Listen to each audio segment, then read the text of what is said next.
Did your father ever talk about the trip over from Germany? He was very young at the time. He was 4 years old. Mm-hmm. Did he ever talk about it, whether it was first-hand information or information that he had heard from his parents? Well, and that's something that I could say.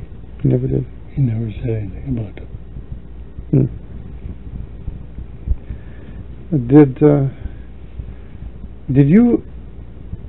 Did you meet his father? Julius? Mm-hmm. Yeah, I knew him. Did you? Yeah, I knew him. He lived in Alexandria, next to Klaus and Lena. I just remember we used to go with the Model T to Minnesota, and I'd go over there and visit with him.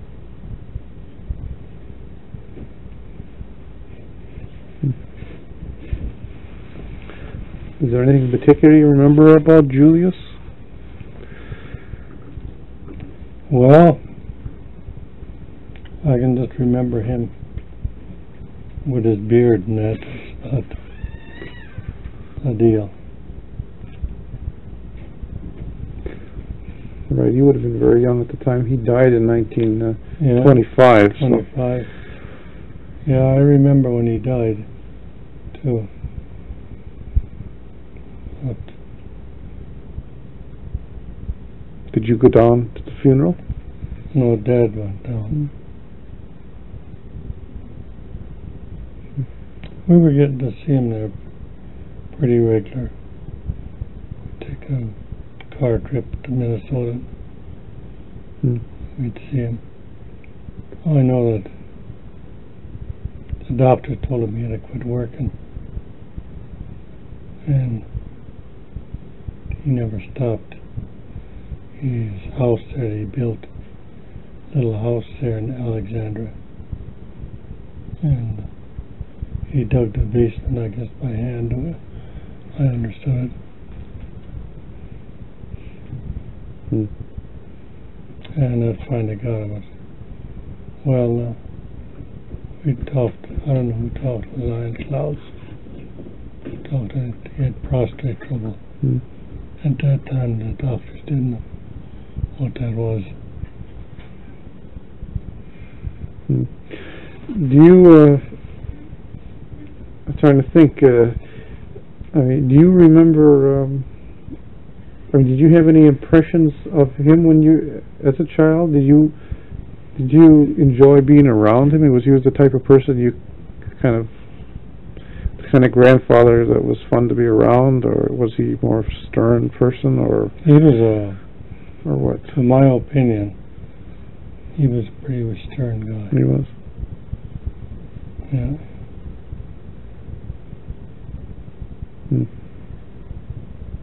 Did he ever come out to North Dakota? Visit? Tell you the truth, I never remember. Never recall him.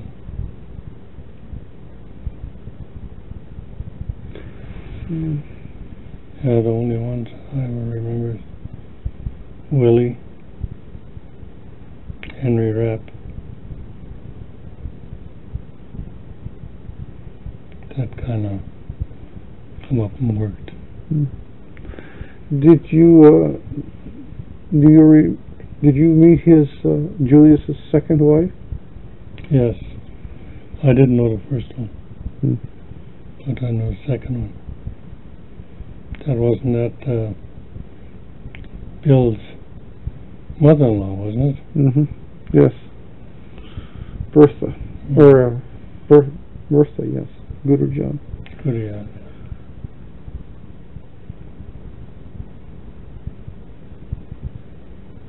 It was Bertha Gooder. It was Bertha's mother. So did mom. Yeah. William's wife's mother. Right. Do you remember her at all? I can remember her Yes, because she was working on that house that one year, and she was a big woman. I remember her standing there. She was no small woman. She was as white as that. I've seen pictures of her. She looks Yeah. large type. Mm-hmm. Yeah. Out of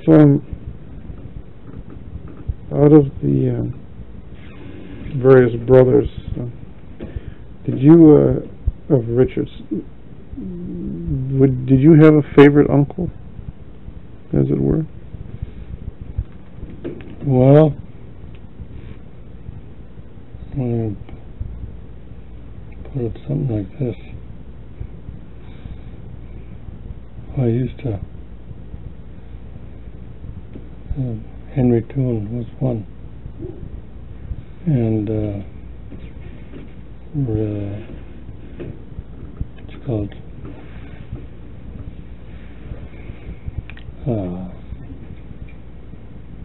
Henry Koebernick. Henry Koebernick. Yeah. Although William, I'd say William too. He'd follow me around, and I got to Alexandria, to Minnesota, and sometimes I'd go up and visit. What do you call him? Walter. He had a barber shop and that. Oh, Walter too? Yeah, in Parksburg. Mm-hmm. And I got quite a bang out of him, you know. He always wanted me to stay on the farm. And if I'd go to Parker's Prairie, by golly, you could about say, by golly, look out in the street, there's Bill. And I'd get downtown, talk to somebody. Bill is out looking for you. Well, he must have enjoyed your company. Yeah, I know he always went for me a bit.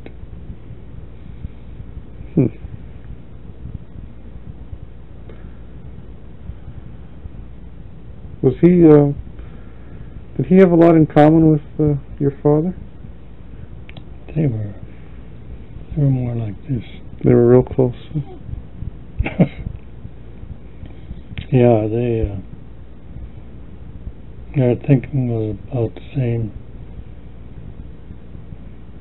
and whatever they did was always business.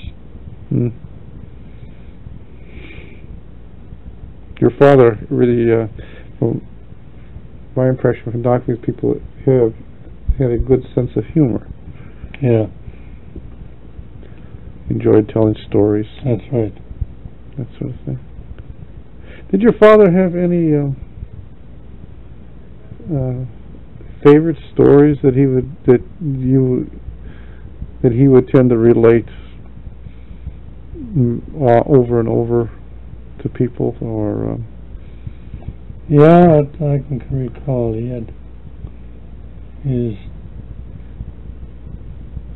always had a baseball story. Do you remember it? I can't quite remember that. I think I can put it across. I know he'd go to baseball games and that, and he'd come up with this story. Was his brother William similar in that way? Well, yeah. He was. William would get quite a kick to listen to them. Yeah, I still remember his laugh. Why is that? I don't know. He had kind of an odd laugh to it, laughing over a joke, like that.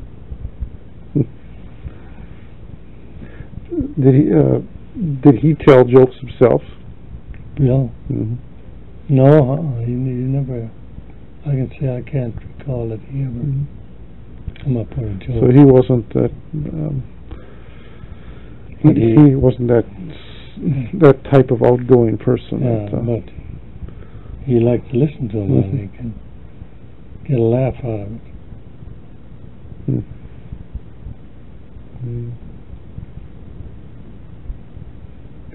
On your mother's side was Catherine Rapp. Mm-hmm.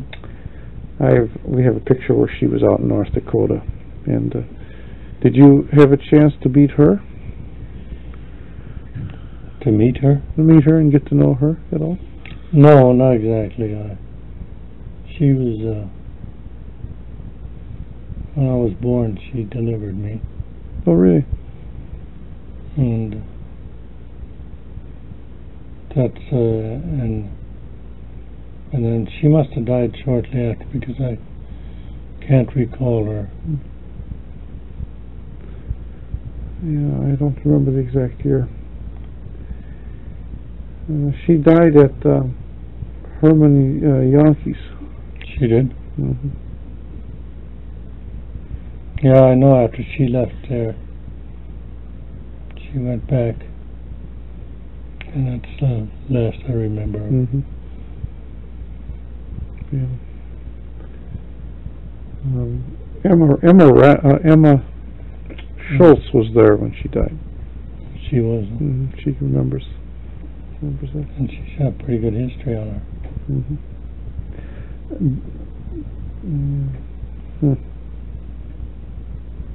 One thing that I hear about your father a lot was he seemed to have a way with money.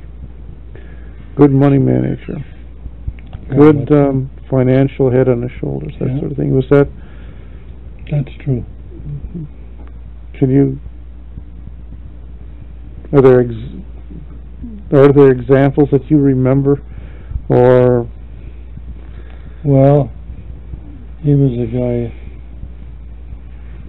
when he made a little money or had it, he seemed to have a knack of hanging on to it or making it pay off for time. In what way did he manage his money well? I know on the farm there were lean years, there were good years. Farms were being sold around him, being sold out from under the people, but he didn't lose anything. In fact, he had money to buy. In what way did he manage his money that he succeeded where others failed? Well, I'm taking today's picture. You got guys that you sometimes wonder why they failed. They went they're going bankruptcy. That's something that he seemed to play the game pretty close. He knew how far he could. He had that much money. Well, he knew how much he had to work with. And nowadays you don't see that. You see that now, like they'll go and they'll buy $40,000, $50,000, $60,000 tractor and buy maybe $200,000 worth of land. But they don't reason. You know, at one time there was one guy bought $300,000 machinery and cattle and things like that in his farm, and it come to $300,000. And at that time, I remember I figured out that at $300,000, interest was to hit the highest ever was 18%. I says, the adding machine you got up here, just stop and think. 18%, you ain't paying interest on that. You can't pay the interest even without paying any principal. And I think that's the way a lot of them operate. Your father didn't. He used credit, though. I mean, he took out loans and things that. But by and large, did he? But he didn't depend on credit to survive. He just, he studied it out. If he'd go, and if it didn't pay, it was going to be too rough, he'd let it go. some people believe in cash on the barrel. Was your father like that, or? He was quite a bit that way. Mm-hmm. Yeah. He was out that way. If you didn't have it, don't buy it. Mm. What would he do with at the end of a season, and he had a good year? He would. He would have cash as a result, I imagine, or at least some. What would he do when he made money in the course of a year? What would he do with that money? Well,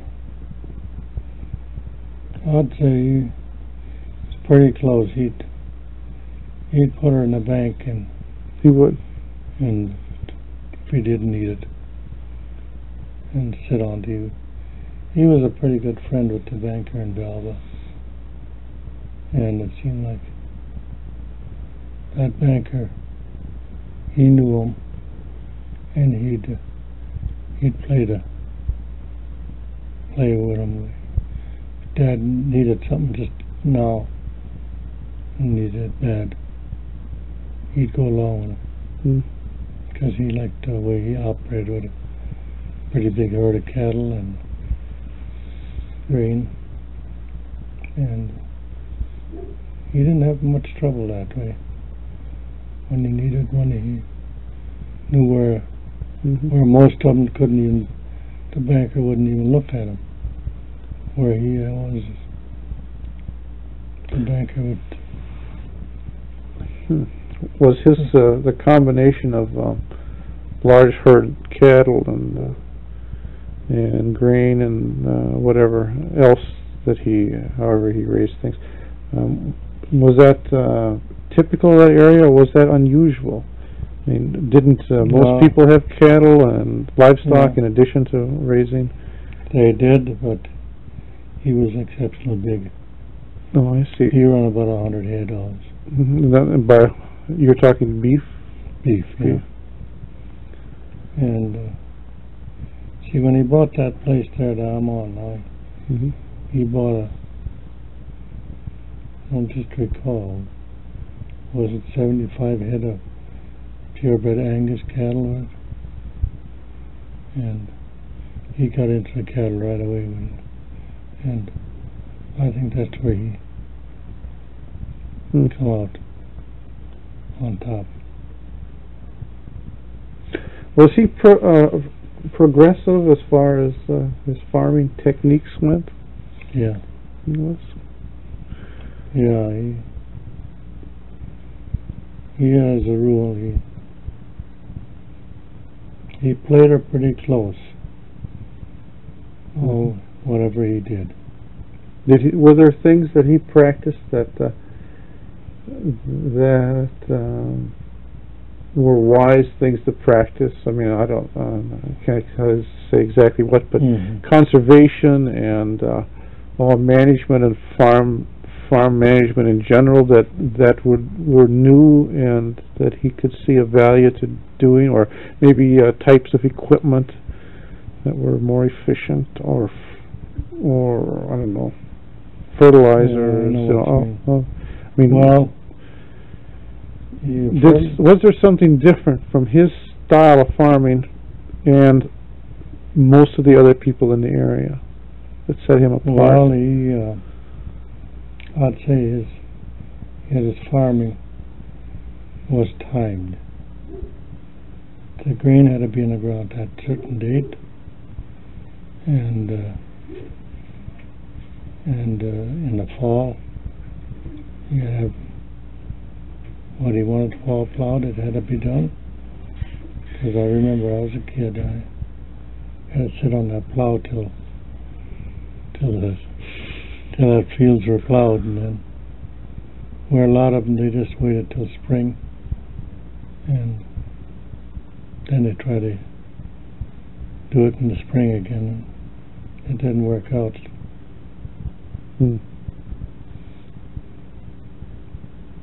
What sort of crops did he raise in those earlier years? Well, I remember him raising, well, when he got, once he started out 25 bushels an acre, I think he got. And that was a terrific crop. And that was wheat. Yeah. Didn't see his wheat, and then barley or oats. That's the first thing in the spring. You wouldn't think of doing anything else but to get that in the ground first. And they seem to always have a pretty good crop. Why was that? I don't know why it was put in earlier. I think that's the whole neck of it. But why did he favor barley and oats? Barley and oats, since I farm now, found out you should get it in earlier. Mm. It produces better. Oh, I see. Besides wheat, barley, and oats, were there any other crops that he raised? Well, we'll talk about wheat now. When he'd get this, he'd go with some new seed would come out, he'd be kind of on top of it. Remember, we had a dry year out there, and he had gone to Minnesota that winter for a few weeks or a week, and he come back, told me, he says, I bought some new wheat. It's supposed to be awful good. And it was. It was a real dry year, and that wheat really produced. And that's one thing too. I mean, he always was on top of it in that way. Did he take the trouble to study things out? I mean, did he read about agricultural developments and things like that? Did he contact experts or talk to people who might be more knowledgeable? He did to a certain extent. I mean, like an experiment farmer, that if he could get there, he'd go and ask his questions when he had.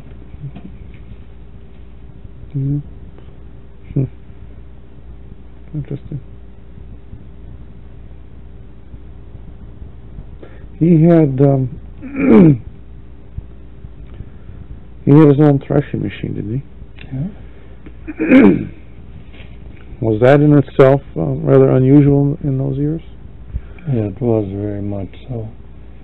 He had his own thrash machine, and when he'd come at the end of the year,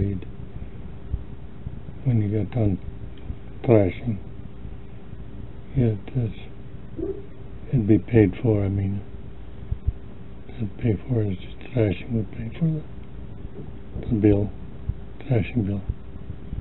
Oh. So he'd never have to take out cash out of his own pocket.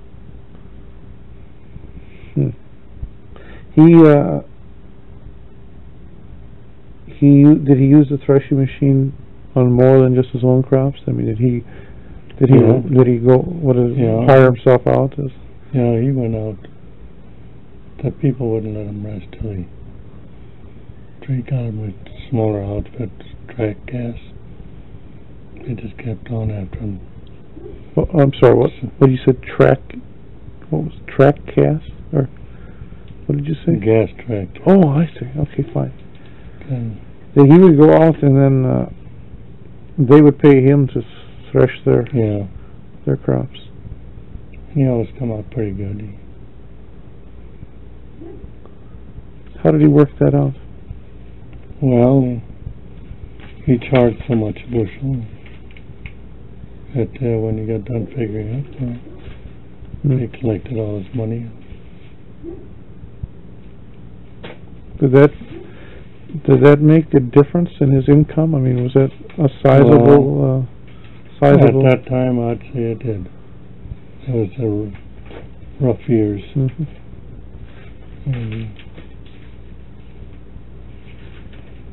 Do you remember the kind of thrashing machine he had? He had an International. International? Particular model? Well, his tractor was 2236. Tractor, what is in the thrashing machine? And the separator was the International. International. Yeah, the tractor was... He had a little smaller tractor, and he bought the thrashing machine. He bought a bigger tractor with it. What was it like come fall?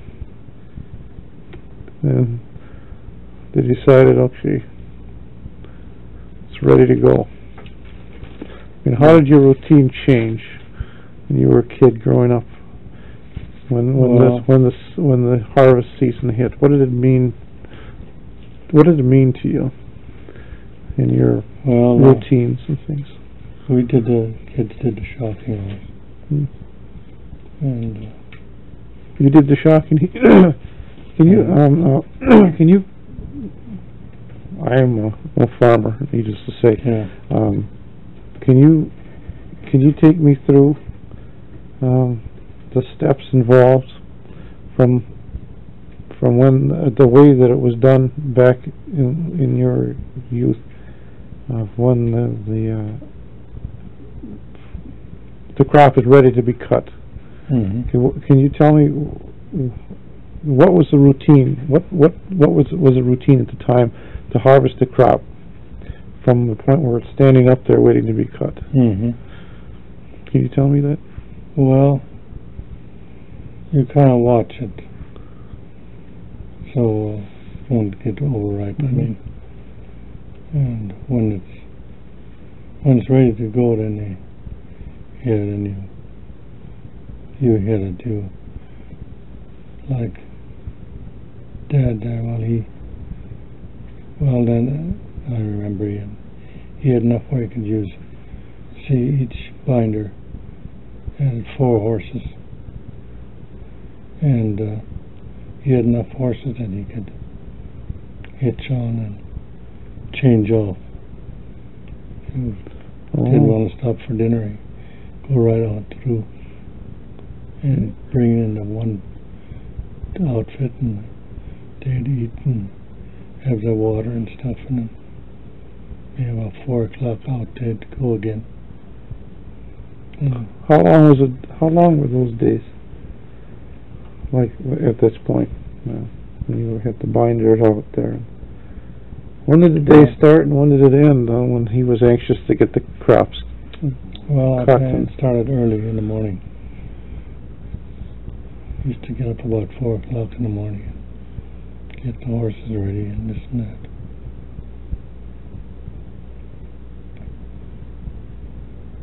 Yeah, and then the kids, Johnny and we did the shocking. But when tell me about the binder business a little bit.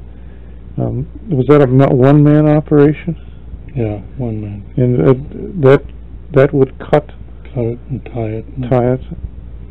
And then leave them laying.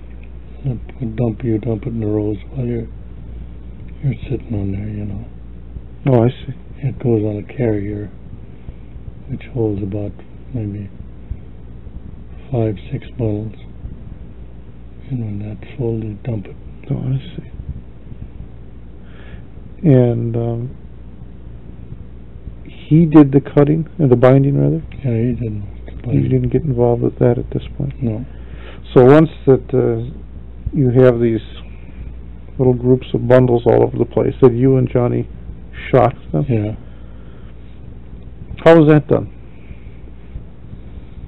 Well, you take 2 bundles and you set them together like this, and then stack the rest around it. Okay, wait. 2 bundles, you kind of lean them. Yeah, they touch tops. You lean them against each other, and then you stack around those 2 enough to go around. Yeah. I forgot exactly. It's maybe you take about maybe 8 bundles or something like that. This will be 2 in the middle and 6 around. Yeah, something like that. And what was the purpose of bundling them up, or shocking them up, rather?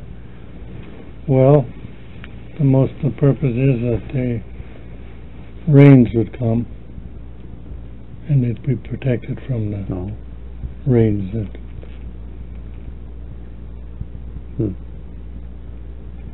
Yeah. How many acres? How many acres are you talking about? You say the field will be ready to be cut, or get the binder out there. What size of a field are you talking about? Typically, talking maybe from about 50 acres and up to maybe 100 acres. And how long would it take him to finish off a field of, say, 50 acres size? Well, do a little thinking on that, well, it wouldn't take too long. Are you talking about terms of hours or days, or? No, I'm thinking of days. Days. How many days wouldn't be too many days? Well, I'd say if it takes 2 days, you'd have that done. Then how long would it take you two guys to shock the field? Well, I'll tell you, I took care of the horses and that.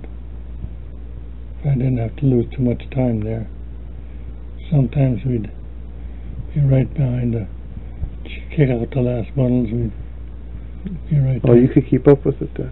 Yeah. With him? How long did you have to leave them in shot? Not too long. They seem to dry out pretty fast. Again, are you talking in terms of days or weeks or? Days. Days. Several days? Yeah. 3 days? Because they're sitting up there, they're dry. When you cut them already, they're dry. And it makes a difference, I mean that. And then at the next point, I guess, is you have to do something with those bundles. And what was the next step? Well, you loaded them up when you come to thrashing it. You loaded them up and run them through that thrash machine. Now, how did they do that? I mean, did they set the thrash machine up? They'd set it up in the field somewhere in the field, and then you'd wherever you want to straw pile. Oh, I see. And you would then bring the bundles in. Haul them in. Now, when you had the threshing machine,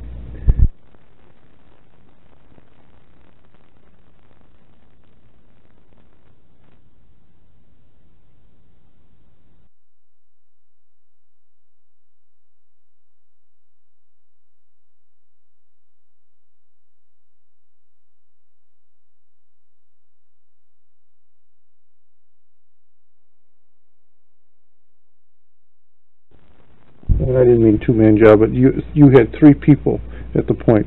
He was binding, and you two were shocking. What happened when it came to threshing? Could you still get by with just the 3 of you, or did you have to bring in other people? Well, we didn't want to, but being that when he bought the outfit, people come and ask him to thrash for him.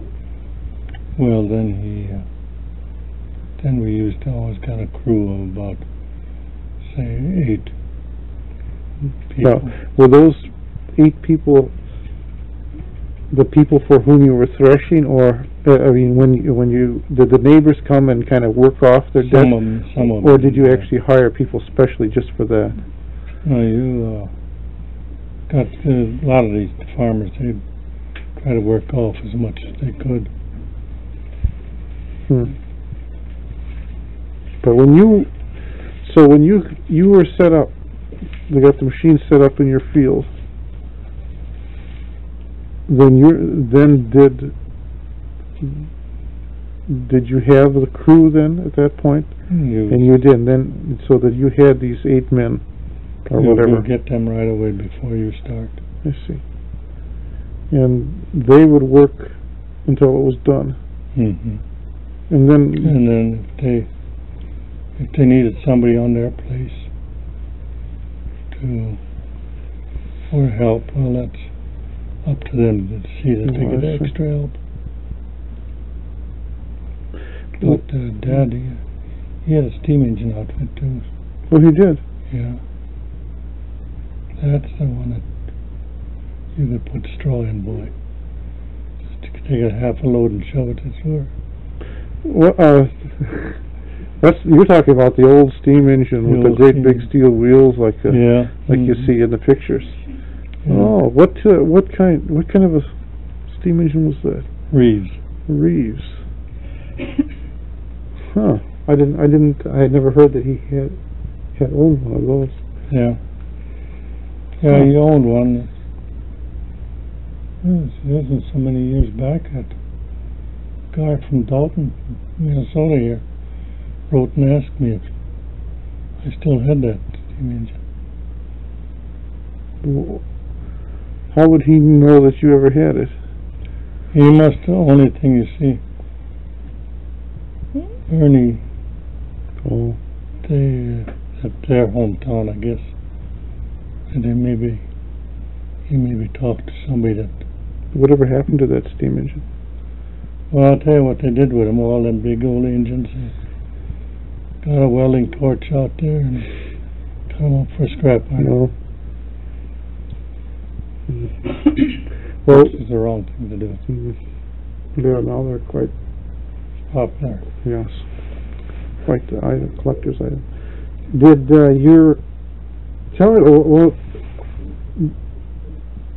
tell me how that thing operated. I mean, that's a. I don't think I've never seen one of those things in operation. But Well, I mean, did it run under its own power? I mean, oh yeah, it was powerful. Yeah. Pour water. Huh? You had to pour water to it. Yeah, you had to have a guy that would. It took him busy with one tank to haul water. Didn't they have to put straw in there too? Or was it- Yeah, we burnt the straw for the fuel. You just that would pull the threshing machine out there, I guess, and then you'd set it up You'd set it up and and line her up and let her go. let it go in. And you only burn straw. Did you bring the straw with you, or did you use the straw that you were threshing, or that was the result Well, of I'll the tell threshing? you, between the separator when we pulled the crew, between the separator and the engine, and a rack that carried maybe half a load of straw. That'd be great plenty from one place to where you wanted to go. And that's where you got your fuel, you can say. And then after you set there, then you had to have a guy that hauled straw from the separator to the engine. That's why you needed so many people around there. Then. Yeah, then you got a fireman that run. You see, Henry Rapp, he run that outfit for quite a few years. He had gone to school up for on that. Oh, I didn't know that. So he ran that for quite a few years. I mean, How big was that thing? I mean, when you think back on it now, was this? Was that one of those great big, tall yeah, things? I mean, how big was it? wheels were about to the ceiling. That'd be at least a 7-foot wheel then. Yeah. How much you think something like that weighed? Gosh, I'll tell you, I never stopped to think of it. They were heavy brutes, boy. Could you use them for anything else besides This threshing? one here was made, you could use it for field work. You could. The guy Dad bought it from, he bought the outfit. He did a lot of breaking up north, breaking up new sod. Mm. They had extra tanks inside that you could carry your extra water that you needed. And then they usually, when they do that, they usually used coal, because straw would burn too fast. They must have been. I mean, it must have been pretty hot working on something like that on a hot day, huh? I mean, there was a big fire in there and hot water. Kind of warm. Yeah, you got your hot boiling water going. But it seems when they talk about thrashing, it seems that was the boss of the works. Was there any danger involved with running those big steam engines? I mean, did they ever explode from too much pressure or have accidents of that nature? At one point, I remember we were thrashing for a neighbor there. They called it. Just can't think of the name now. What they called it. There's a handle plate on the side. And it was a chilly morning that morning. All the guys, they'd come with their loads, bundles, they'd jump off and they'd go to work and they'd stand around the old steamer where it's warm. And this here handle plate popped out once. Boy, did you see guys scatter. They really got up and they moved. And that's the only time I ever remember that. Something like that. Maybe could have got burnt, but it didn't happen that way. How long did it take to get something like that started? Well, you're thinking to start from the beginning? Well, it starts from getting that water boiling from the beginning. I know Dad used to get up at 4 o'clock in the morning, go out there and start firing, shoving fire into it. So it would take a couple of hours to get it up to steam? Yeah, I could say about that. So anything that massive with all that, evidently very powerful thing, what size of a plow could they pull? Oh, I think they put about, this thing would take care of 10 bottoms. Really? Easy. Because they were powerful. The rating seemed always low. But boy, when it needed horsepower, they were there. Well, I guess they were really just like a little locomotive. Just with wheels on them.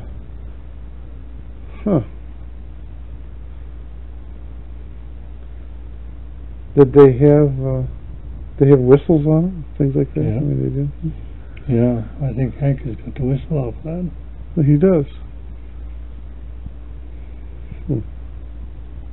What happens, could you use that steam engine in anything but dry weather? I mean, big heavy thing like that, did you ever have problems with wet weather? I mean, is it bogged down or sink down? I've seen it, I'm stuck once where they were moving on a different field. And the guy went in a low spot and he started You could get it spinning. stuck.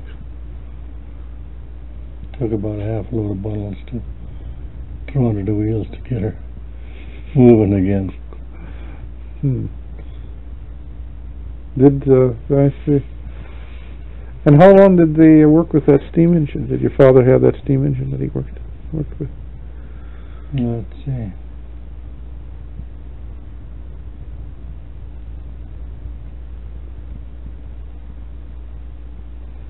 I think he went between 6 to 8 years to use that. And with this, how old were you at the time when you were using that steam engine? I was about, I think, maybe 12 years old or something like that. So it'd be about in mid-20s sometime, early 20s. And then he had it cut up for scrap, huh? Yeah, well, I'll tell you how it happened.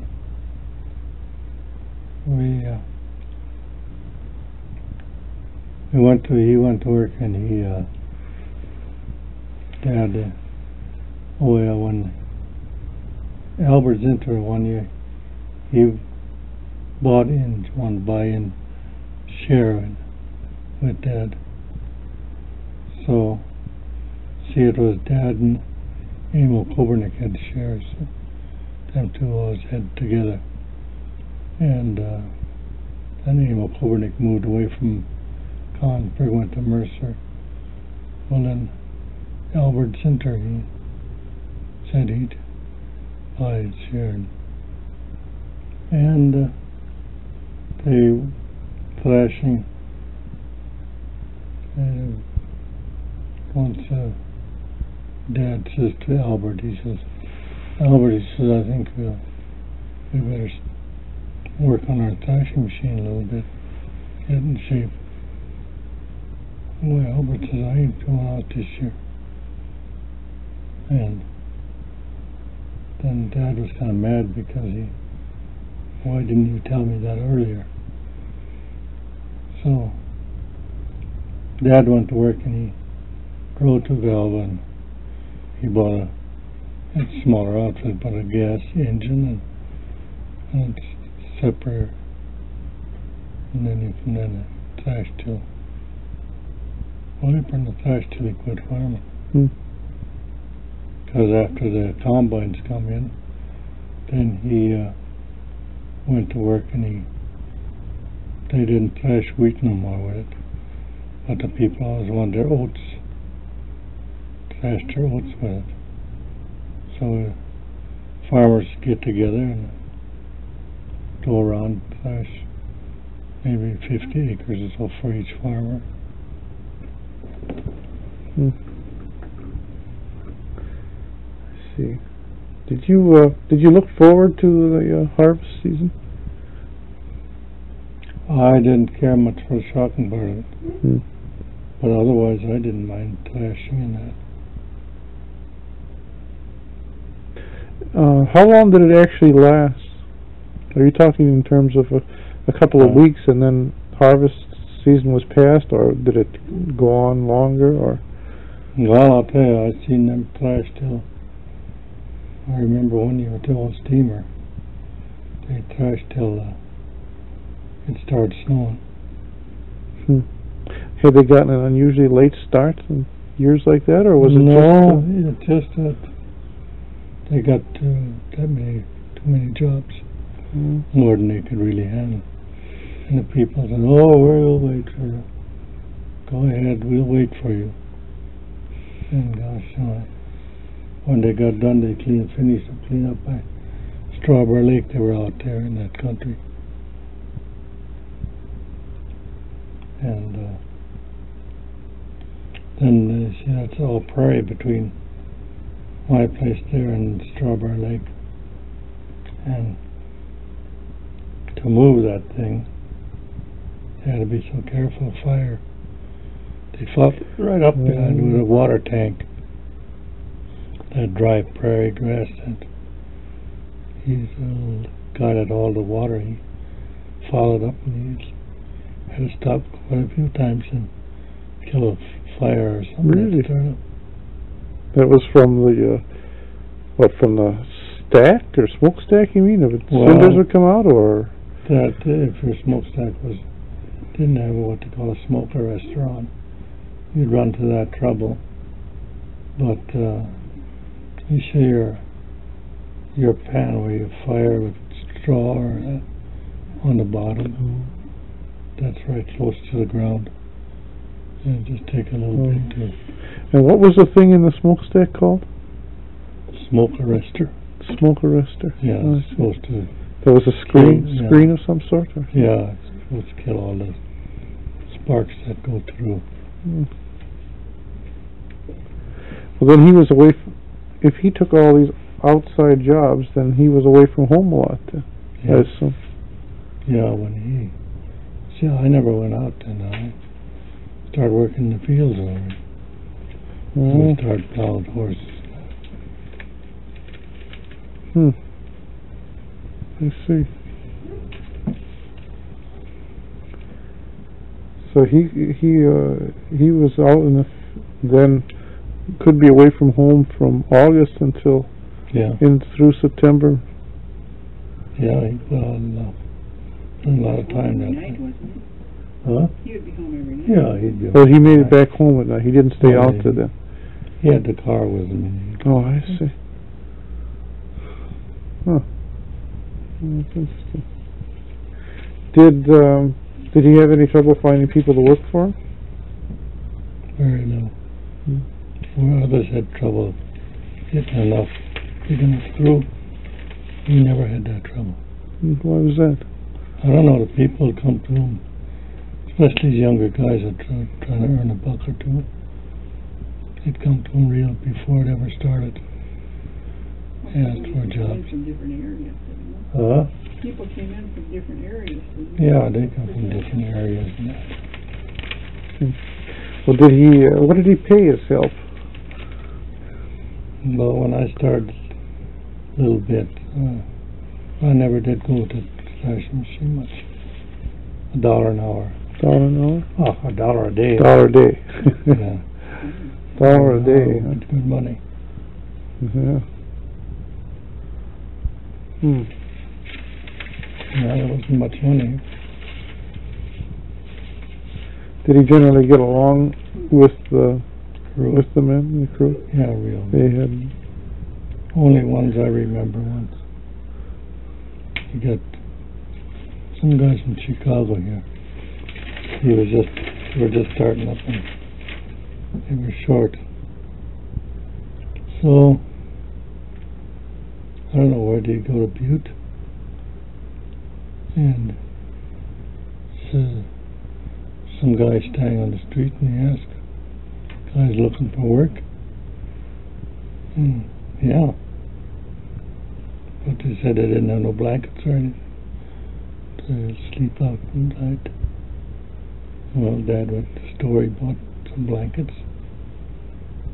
They jumped in the car and they drove home, started working, and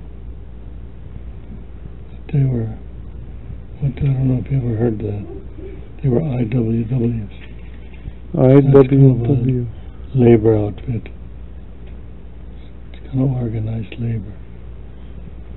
And they worked a few days and that didn't suit them just right. Thought they had to work too hard. Well, and it happened to be close to Consberg. And this one guy, he left his horses and racked down the field there. And Dad thought, where are you going? When the other guys come in, Dad said, how come that guy's missing his round? Well, he's over there sitting in a can by the depot. And when he come home that night to supper, he said, boys, I'm going to give you your walking papers. And that's what they got.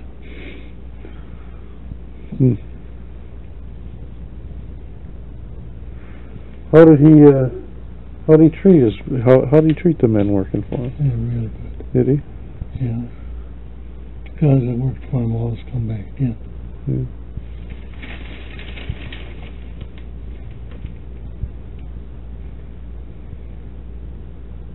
Typically, how if the day started, if you can remember the day starting at as early as 4 and 5 in the morning, when did they end? Well, it seems to me they ended about maybe 7 or something like that. Mm-hmm. They go kind of went them days of the daylight. Sunset, didn't it? Sunset to sunset, as you could say. Mm-hmm. How did they work out meals? Meals were furnished for the ones who tasked for.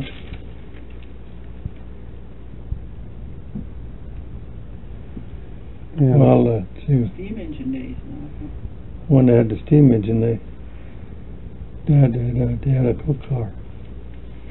Oh, They had their own, bought their own groceries and that. who did the cooking? They hired a couple women. Let me see. Then after the steam engine, then people would go back to the house to eat? Yeah. Then they went to the house and And then your mother would, if it were on your place, your mother would cook the meal for all the crew. and they'd sleep in a usually hay barn with That'd be 3 meals a day? lunch. 2 lunches? One lunch? Two lunches? Morning and afternoon. So you'd have breakfast?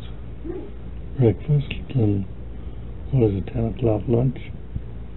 And dinner and then afternoon lunch. And they were pretty well fed. And supper too, then, I guess. And supper. And would all of those meals be at the house, or would... They did. Most of them would be at the house unless they were... Not the lunches. Not the lunches, no. Unless they were quite a ways off from the place. And then in those instances, the meal was brought out to them? Yeah. Let's see. With when they threshed at for other farms, then do they have the responsibility to supply the food, or The farmer had to supply the food. the farmer had to, and the cook as well? Well, Cooking, They had to. yeah.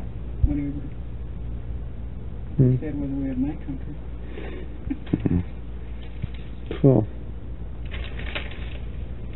So your mother never got involved with the threshing other than supplying the food for the crew on your place, Yeah. and she never She didn't have to go didn't have to go and cook at any other unless she place. wanted to help a neighbor out. Something like that. I see. Yes. Were you glad to see the passing of the threshing machine? I'd like to see the old steamer. I'm glad it ended. Were you glad that it's over, though? Glad there was a combine. Yeah, when the combine comes, sure, we were glad then. And right now, I'd like to see a old steamer puffing away out there. You wouldn't want to work with it. You'd like to see it work, but you wouldn't want to be your combine, your threshing. Up here, what town was it over here? We drove you the other day. Yeah, but I mean, when he's asking you, Yeah. would like to see the old steamer working, combining. They had no Minneapolis steamer sitting out there. Looked like in real good shape. I know we get advertisements at the library for some out in Iowa. There's some great big threshing business there. Every year for I don't know how many years they've been running this. They have big museums on farm equipment. It's always kind of interesting. They bring in a lot of They got entertainment and as well as shows. They got them down there too. It's community starts up. They got old tractors and old thrashing machines and steam engines. That's all in working order. Yeah, I suppose they have to, otherwise people wouldn't come. Forget how they even run those things if they don't keep up on it at least once a year.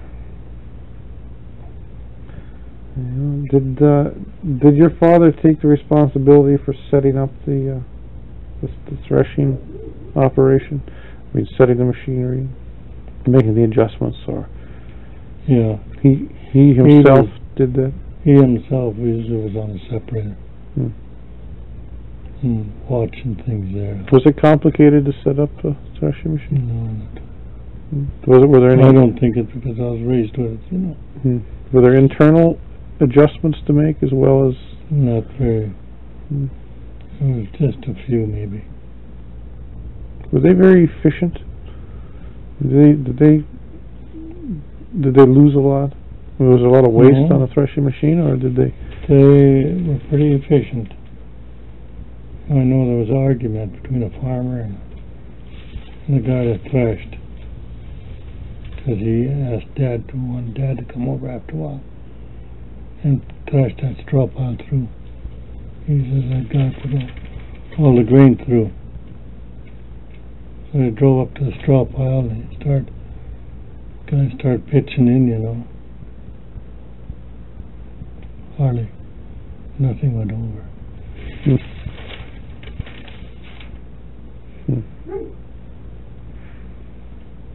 Yeah. Yeah.